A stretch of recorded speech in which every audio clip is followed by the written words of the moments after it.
Bilang tao, karapatan ni unang ginang Lisa Marcos na makaramdam ng sama ng loob at galit. Masyado lang kayong bulag talaga. Kasi sobrang suporta nyo sa mga Marcos, hindi nyo po napapansin na napapasama na po si PBBM. Huwag po natin pahirapan ng ating Pangulo, Vice Presidente, mga opisyal ng gobyerno dahil lang sa ating sariling interes. Kayo po talaga o ang mga nakapaligid po kay PBBM ang nagsimula ng hidwaan nito. Gaya po ng ginawa ninyo ngayon. Parang nagdedeklara po kayo ng gyera laban po sa VP Sara Duterte at sa inyo na hindi naman po talaga nagkakaroon ng problema si PBBM at saka si VP Sara Duterte. Agree ba kayo dito o hindi? Mukhang pagtatagpi-tagpi na po natin kung saan po ba talaga humuhugot si Madam First Lady, mga idol, no?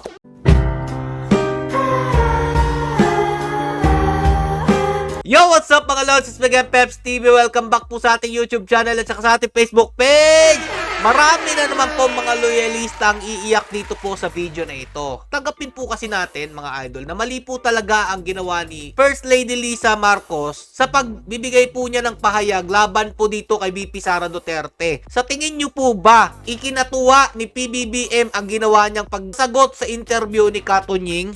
At yung mga binitawan niya pong mensahe doon ay napakaangang po talaga. Parang ang dating pinalala pa po niya ang hidwaan po ng mga kampo ni Duterte at saka kampo po ng mga Marcos na labas naman po talaga siya dapat dyan. At hindi po siya dapat nagsasalita o magbibigay ng opinyon dahil hindi naman po siya ang niluklok ng sambayan ng Pilipino.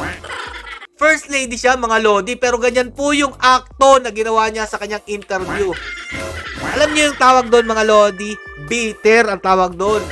Sinabi niya po na bad shot daw po si VP Sara Duterte, she crossed the line. Tapos eto pa mga lodi, kinumpara pa po yung mga anak niya. May mga tattoo daw po yung iba dyan, tapos nabubugbog daw po, hindi daw po ganun yung anak niya. Sa tingin niyo po ba, ganyan po yung gusto ni PBBM? Yan po ba ang tinatawag nating unity? Anak na tinapay, no? O eto mga lodi, ang ikaiiyak ninyo. Lalong-lalo na po ng iba dyan, na sabi po sa aking post, bakit daw po, hindi daw po dapat makialam si FL Lisa Marcos. Eto mga lodi ang video. Panoorin nyo mabuti kung anong ibig ko sabihin. Hindi ko lang po alam talaga mga lods ha. Kung hindi nyo po ba talaga magets yung pinapahatid ko po sa inyo, kaya ko nasabi na hindi po si First Lady Lisa Marcos ang aking binoto bilang Pangulo ng ating bansa. Bakit po siya ang parang umaaktong presidente na apektadong-apektado sa nangyayari?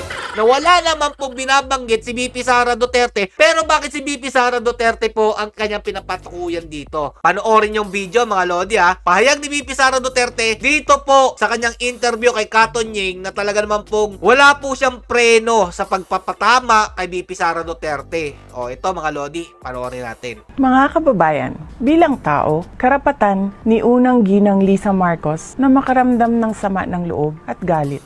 Subalit, ang kanyang personal na damdamin ay walang kinalaman sa aking mandato bilang isang opisyal ng pamahalaan. Klaro naman siguro. Wala pong kinalaman yung mga opinyon dito po ni Lisa Marcos, mga idol, sa ginagawa po ni VP Sara Duterte. Pamimersonal na po sa tingin ko ang ginagawa dito ni Madam Lisa Marcos. O ito pa. Upang makausad tayo, iiwan na natin sa isang pribadong pag-uusap sa pagitan lamang namin ni Pangulong Bongbong Marcos Jr. ang mga susunod na hakbang. Malinaw na malinaw. Si PBBM at saka si VP Sara Duterte lang dapat, hindi po yung opinyon ng mga nasa paligid ni PBBM. Kaya lalo pong gumugulo mga idol, no? Dahil hindi lang nagustuhan ni First Lady Lisa Marcos, si VP Sara Duterte, gusto niya maging kaaway po ng lahat si VP Sara Duterte. Hindi naman po ganun po ang trabaho ng isang First Lady, mga lods. Kung ikukumpara nyo po siya kay Madam Imelda Marcos, ang layo po talaga ng pagiging First Lady ni Ma'am Imelda Marcos. Dahil siya po, ang dami niya pong pinatayong infrastruktura, yung mga lung center, mga idol, at ang dami pa po pinapakinabangan ngayon, yun po mga lods, baka pwede po natin siyang purihin about dun kapag ganun yung ginagawa niya. Pero yung makikisawsaw ka lang po sa issue na hindi naman po apektado si PBBM mga lods, tapos kayo ang mas lalong nagsasalita, lalo nyo lang pong pinalalala. Nagigit nyo ba ako mga lods? Yung mga loyalista dyan, akala po nila pag pinupuna po yung side po ni PBBM, antay ka na agad. Ito lang pong pamumuna ko mga lods ay hindi po talaga nakakatulong ang ginawa po ni First Lady sa pagbibigay ng kanyang pahayag o sariling damdamin niya laban po kay BP Sara Duterte. O, di ba? Sana naman magets ninyo. Huwag po tayong susyunga-syunga na magko-comment na ganto ganyan dahil asawa po siya. Pwede na pong ganun. Hindi po. Nasa politika po sila. Mga kaigsuunan, nag-atubang ang ato ang nasod ug dagkong mga problema nga kinahanglang solusyonan sa gobyerno. Humaharap ang ating bansa sa matinding problema na kailangan po solusyonan ng ating pamahalaan. Pero anong ginagawa nito ni First Lady? Akala ko ba trabaho ng trabaho lang tayo? Pasensya na mga lods kung nasasaktan kayo. Real talk lang naman po talaga to. Huwag po tayo puro lang pagtatanggol sa isang bagay na hindi naman po dapat pinagtatanggol. Mas lalo lang po lumalala ang issue. So ito pa. Dapat ay nakatutok tayo sa pagtugon sa mga suliraning hinaharap ng ating bansa. Patuloy ang pagtaas ng presyo ng pagkain at iba pang mga bilihin. At ito ay mas nagpapahirap pa sa dinaranas na gutom o kawalan ng sapat na pagkain ng mahihirap nating kababayan. O kung talagang may pagmamahal ka sa ating bansa, First Lady, yan po ang unang dapat tutukan ninyo. Dahil kung gusto nyo naman maging feeling presidente, yan po ang dapat uunahin natin. Oh, Nagbabadya rin ang kakulangan ng supply ng tubig at kuryente habang talamak na naman ang ipinagbabawal na droga. Samantala, hindi pa rin natatapos ang banta ng kriminalidad, terorismo at insurhensiya sa ating bansa. Kini ang mga butang na angay natong hatagan ug pagtagad. Unahin natin ang Pilipinas. Syukran. klarong-klaro sa mga Bisaya pa naintindihan. Ito daw po ang dapat ninyong pagtuunan ng pansin, hindi yung sarili ninyong damdamin. Alam nyo ba, First Lady Lisa Marcos, sa ginawa po ninyong pahayag dito, marami na pong nag-aaway-away sa social media. Kaya sasabihin ninyo, dahil sa komento ko o sa ginawa kong video, ako ang nagpapalala nito. Hindi! Masyado lang kayong bulag talaga. Kasi sobrang suporta nyo sa mga Marcos, hindi nyo po napapansin na napapasama na po si PBBM. Mali po yung ganon. Ako sumusuporta po ako sa administrasyon. Kaya nga sabi ko sa inyo, kahit sino pong presidenteng umupo dyan, gusto ko po maaari suportahan po natin. Huwag po natin pahirapan ng ating Pangulo, Vice Presidente, mga opisyal ng gobyerno dahil lang sa ating sariling interes.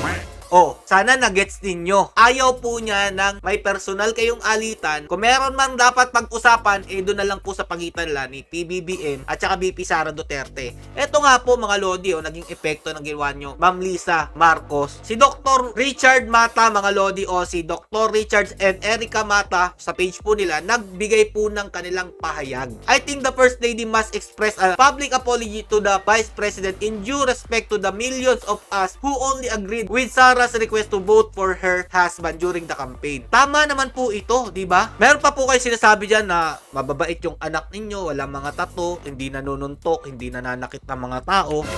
Pero bakit ganon? Si BP Sara Duterte ang pinakauna ninyong pinabalik-balikan dito para yayain maging katandem ni PBBM. Tapos nung nanalo na si PBBM, ganito na pala ang mangyayari. Pararatangan na ninyo na gusto niyang patalsikin si PBBM. Hindi naman magsasalita ang ama nito kung hindi ninyo talaga binabanatan si BP Sara Duterte. Tapos na po yung eleksyon, hindi na nagsasalita po si dating Pangulong Rodrigo Roa Duterte. Pero anong ginawa ninyo, di ba? Kayo po talaga o ang mga nakapaligid po kay PBBM ang nagsimula ng hidwaan nito. Gaya po ng ginawa ninyo ngayon. Parang nagdedeklara po kayo ng giyera laban po sa BP Sara Duterte at sa inyo na hindi naman po talaga nagkakaroon ng problema si PBBM at saka si BP Sara Duterte. Agree ba kayo dito o hindi? Kung hindi kayo agree dito sa sinasabi ko, bulag na bulag nga talaga kayo. Kayo talaga solid na loyalista. Kahit may mali na, tinutuwid nyo pa rin yung nangyayaring kamalian. Anak na tinapay naman. Hindi kaya dahil dito lang talaga ang problema nyo, Ma'am Lisa, no? Kasi kahawig yata daw po ni BP Sara Duterte ang ex-girlfriend ni PBBM na si Claudia Lopez Bermudez. So, ito mga Lodi, meron po kasi nakitang mga vlog sa YouTube na ito nga daw po, insecure nga lang daw po ba sa ex at kay BP Sara Duterte, si First Lady Marcos? Ito po hindi po galing sa akin to, pero nakikita nakita ko lang po yung magantong post. Nung sinerch ko po, kung totoo nga po ba talagang ex ni PBBM kahawig po ni BP Sara Duterte. At yun nga mga lods, hindi po tayo nagkamali dahil kahawig na kahawig po ni BP Sara Duterte mga lods. Dapat po kasi, kapag meron po tayong sariling problema, lalo na po nasa posisyon po ang inyong husband, tago nyo na lang po yung feelings niyo. Patapusin nyo na lang po muna ang termino ni PBBM. Tama po ba ako? Kasi, kung sweetness po ang pag-uusapan, makikita naman po mga lods na meron naman po dapat talagang ikaselo si Madam First Lady dito po sa kanilang dalawa ni BP Sara Duterte, no? Ganito po kasi talaga sila ka-close. Pero bakit nung eleksyon, nung kampanya, sobra-sobra pa po dito yung ginagawa nila, hindi ka nag-react? Ngayon nakaupo na si PBBM, mga idol, bakit gano'n naman, di ba? Asan na yung unity? Anak ng tinapay naman, oo. So, hanggang dito lang mga idol. Mukhang pagtatagpi-tagpi na po natin kung saan po ba talaga humuhugot ng problema si Madam First Lady, mga idol, no? Stay safe mga lods and God bless you all. Peace.